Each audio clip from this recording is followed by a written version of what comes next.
Welcome to chemistry classes by doctor Neelam Shakya. आज के इस वीडियो में मैं आपको बताऊंगी इम्प्योरिटी डिफेक्ट या अशुद्धि दोष के बारे में। जो इम्प्योरिटी डिफेक्ट या अशुद्धि दोष है ये दो प्रकार से होता है। नंबर 1 इंटरस्टिशियल डिफेक्ट या अंतरावकाशी दोष एंड नंबर 2 सब्स्टिट्यूशनल डिफेक्ट या प्रतिस्थापी दोष। तो सबसे पहले हम बात करते हैं इंटरस्टिशियल डिफेक्ट की। इस प्रकार के डिफेक्ट में क्या होता है कि जो इम्प्योरिटी एटम्स हैं यानी कि क्रिस्टल में जिस पदार्थ की इम्प्योरिटी है उसके एटम्स इंटरस्टिशियल स्पेस या अंतरावकाश में आ जाते हैं। जैसे हम एक क्रिस्टल लेते हैं समझने के लिए।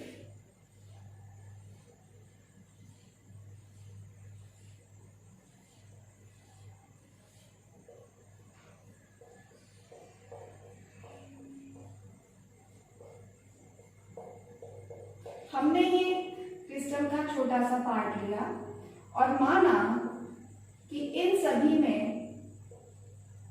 एटम्स ए है और इम्प्योरिटी यानी पदार्थ जो है अशुद्धि के रूप में वो माना हमने बी। तो इसके एटम्स बी हुए। तो इस प्रकार के दोष में अशुद्धि के एटम्स बी ये जो इंटरस्टिशियल स्पेसेस हैं इनमें आ जाते हैं। जैसे यहां आ गया और यहां आ गया। तो ये दोष कहलाता है इंटरस्टिशियल डिफेक्ट या अंतरावकाशी दोष। अब जो ये डिफेक्ट है इस डिफेक्ट के कारण क्रिस्टल की मैकेनिकल प्रॉपर्टीज और थर्मल प्रॉपर्टीज पर भी इफेक्ट पड़ता है। इसका एग्जाम्पल हम ले सकते हैं जैसे कि स्टील में क्या होता है, आयरन क्रिस्टल होता है यानी Fe है और इस Fe में कार्बन की इम्प्योरिटी होती है। इम्प्योरिटी है कार्बन की।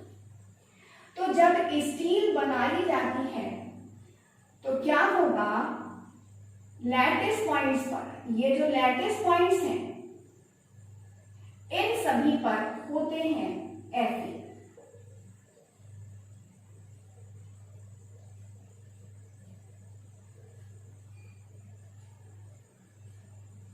ये एक आइडियल क्रिस्टल हो गया।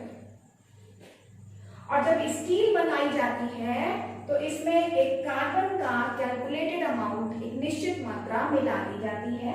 तो जो कार्बन एटम्स हैं ये इंटरस्टिशियल स्पेसेस में बीच बीच में आ जाते हैं और बन जाती है स्टील। तो कार्बन के आने से या इम्प्योरिटी एटम्स के आने से जो स्टील बन जाती है उसकी प्रॉपर्टीज प्योर आयरन से अलग होती हैं। जैसे स्टील की जो हार्डनेस है, कठोरता है, वो प्योर आयरन से ज्यादा होती है। इसकी टेंसिल स्ट्रेंथ भी बहुत ज्यादा बढ़ जाती है, लेकिन ब्रिटलनेस भी साथ में बहुत ज्यादा बढ़ जाती है। तो इस तरह से हमने देखा कि इंटरस्टिशियल डिफेक्ट से क्रिस्टल की मैकेनिकल प्रॉपर्टीज पर भी इफेक्ट पड़ता है। अब हम बात करते हैं सब्स्टिट्यूशनल डिफेक्ट की। सब्स्टिट्यूशनल डिफेक्ट में क्या होता है, सब्स्टिट्यूशनल डिफेक्ट में जो इम्प्योरिटी एटम्स हैं वो लैटिस पॉइंट पर जो भी एटम्स होते हैं उनको हटाकर खुद उनके स्थान पर आ जाते हैं। जैसे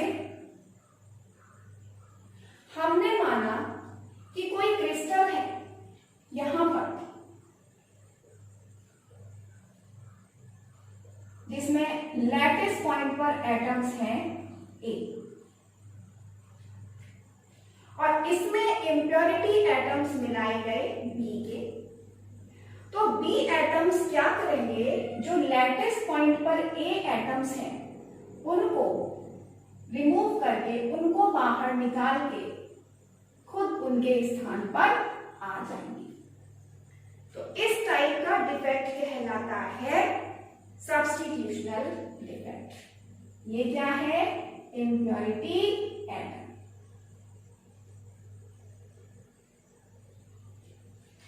तो फिर से समझिएगा, सब्स्टिट्यूशनल डिफेक्ट या प्रतिस्थापी दोष में क्या होता है, जो इम्प्योरिटी एटम्स हैं वो क्रिस्टल में लैटिस पॉइंट पर जो भी होस्ट एटम्स होते हैं उनको हटाकर खुद उनके स्थान पर आ जाते हैं।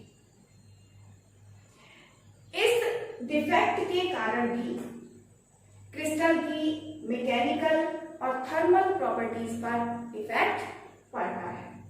कैसे? जैसे ये एटम है, पॉसिबल हो सकता है कि इसका साइज इन एटम्स ए के साइज के बराबर हो, या इनसे अधिक हो, या इनसे कम हो।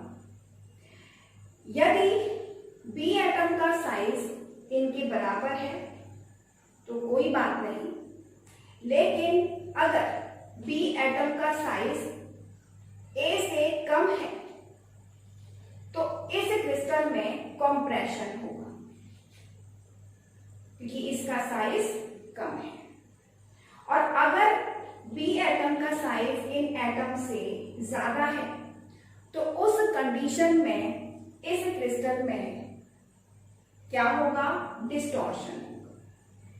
तो कंप्रेशन या डिस्टॉर्शन होने के कारण इस क्रिस्टल की मैकेनिकल प्रॉपर्टीज पर इफेक्ट पड़ता है, यानी कि मैकेनिकल प्रॉपर्टीज इसकी प्रभावित होती है। अब सब्स्टिट्यूशनल डिफेक्ट के अगर हम एग्जाम्पल लें तो इसका एग्जाम्पल है ब्रास। ब्रास कैसे बनाया जाता है? कॉपर में जिंक की इम्प्योरिटी मिलाकर ब्रास को बनाया जाता है। यानी कि कॉपर जो है, जैसे हमने माना कि एक क्रिस्टल है कॉपर का,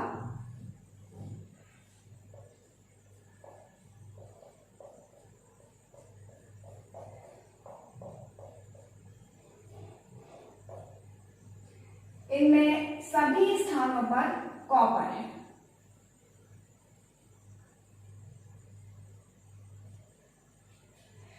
तो जब इसमें जिंक मिलाते हैं तो जिंक क्या करेगा, बीच में से कॉपर को सब्स्टिट्यूट करेगा, यानी कॉपर हटाकर खुद आ जाएगा।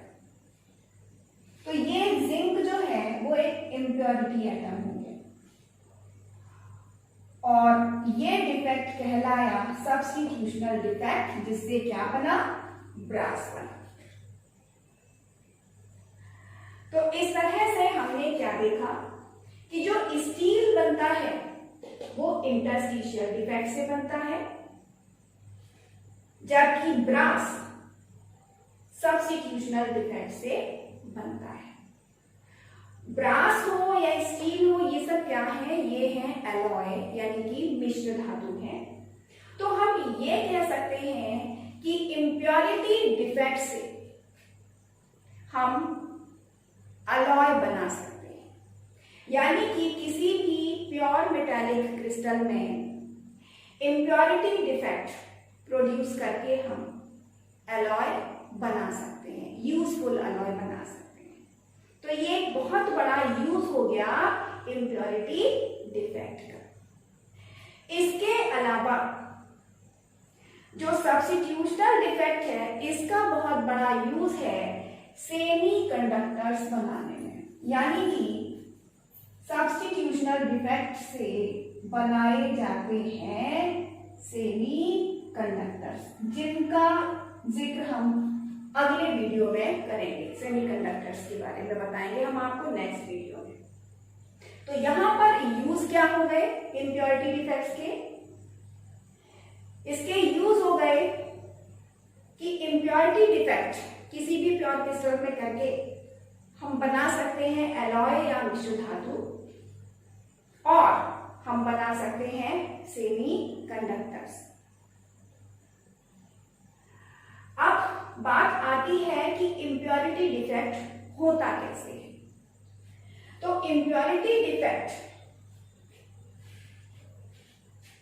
कैसे होता है, इसके लिए एक शब्द यूज होता है डोपिंग।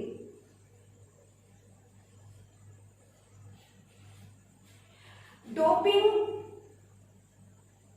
एक प्रोसेस है जिसके द्वारा प्योर क्रिस्टल में इम्प्योरिटी डिफेक्ट प्रोड्यूस किए जाते हैं।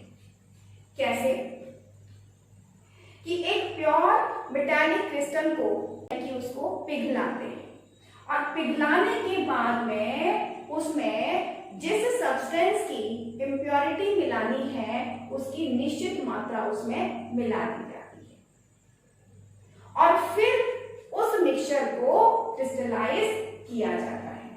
जब क्रिस्टलाइज करते हैं तो जो इम्प्योरिटी एटम्स हैं, पॉसिबिलिटी दो हो सकती हैं, संभावनाएं दो हो सकती हैं कि जो इम्प्योरिटी एटम्स हैं वो या तो इंटरस्टिशियल स्पेसेस में आ जाती हैं या फिर होस्ट एटम को रिप्लेस करके खुद उनके स्थान पर आ जाती हैं। जब इम्प्योरिटी एटम्स इंटरस्टिशियल स्पेसेस में आते हैं तब जो डिफेक्ट होता है वो कहलाता है इंटरस्टिशियल डिफेक्ट, और जब इम्प्योरिटी एटम्स लैटिस पॉइंट से होस्ट एटम को रिमूव करके खुद उनके स्थान पर आ जाते हैं तब जो डिफेक्ट है वो कहलाता है सब्स्टिट्यूशनल डिफेक्ट। अब इंटरस्टिशियल डिफेक्ट होने पर जो क्रिस्टल बनता है वो कहलाता है डोप्ड क्रिस्टल। डोप्ड क्रिस्टल कहलाता है, और डोप्ड क्रिस्टल अब दो प्रकार के हो गए। वो क्रिस्टल डोप्ड क्रिस्टल्स जिनमें इंटरस्टिशियल डिफेक्ट हुआ है वो कहलाते हैं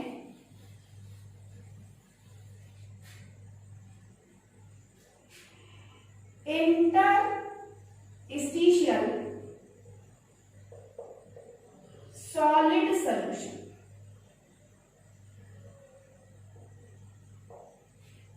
और जिन डोप्ड क्रिस्टल्स में सब्स्टिट्यूशनल डिफेक्ट होता है वो कहलाते हैं सब्स्टिट्यूशनल सॉलिड सॉल्यूशन। यानी कि इम्प्योरिटी डिफेक्ट प्रोड्यूस किया जाता है डोपिंग प्रोसेस से, और डोपिंग प्रोसेस में क्या करते हैं, प्योर मेटालिक क्रिस्टल को पिघलाकर उसमें जिस सब्सटेंस की इम्प्योरिटी मिलानी है उसकी निश्चित मात्रा मिला देते हैं, और फिर उस मिक्सचर को क्रिस्टलाइज करते हैं। तब जो इम्प्योरिटी एटम्स हैं या तो इंटरस्टिशियल स्पेसेस में आ जाएंगे या लैटिस पॉइंट्स पर आ जाएंगे। इंटरस्टिशियल स्पेसेस में आते हैं तब जो डोप्ड क्रिस्टल बनेंगे कहलाएंगे इंटरस्टिशियल सॉलिड सॉल्यूशन, और अगर इम्प्योरिटी एटम्स लैटिस पॉइंट्स पर आते हैं होस्ट एटम को हटाकर तब जो डोप्ड क्रिस्टल्स बनते हैं वो कहलाते हैं सब्स्टिट्यूशनल सॉलिड सॉल्यूशन। तो इस तरह से आपको इम्प्योरिटी डिफेक्ट समझ में आ गया होगा। Thank you.